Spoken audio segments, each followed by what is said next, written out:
रात्रीच्या वेळी भरधाव वेगाने आलेल्या कारने पादचारी महिलेला धडक दिली आणि त्यामध्ये महिलेचा काही वेळातच मृत्यू झाल्याचं जे आहे ते समोर आलेलं आहे।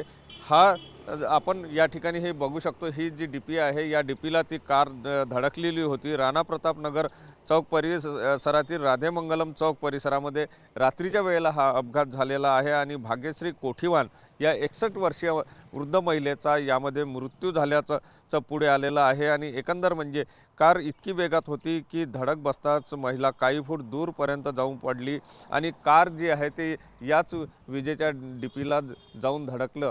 हे आपण या ठिकाणी डीपीची हालत जर बघितली तर आपल्याला यावरून कळून येते की कार किती वेगामध्ये असावी। रात्रीची वेळ होती आणि रात्रीच्या वेळी या भरधाव वेगात आलेल्या कारने महिलेला धडक दिली आणि त्याच्यामध्ये तिचा मृत्यू झाला।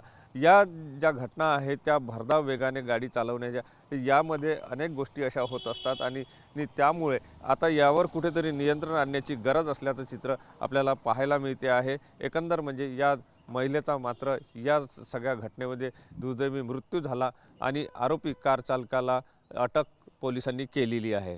कॅमेरामन साईसह सुनील ढगे, TV9 मराठी, नागपूर।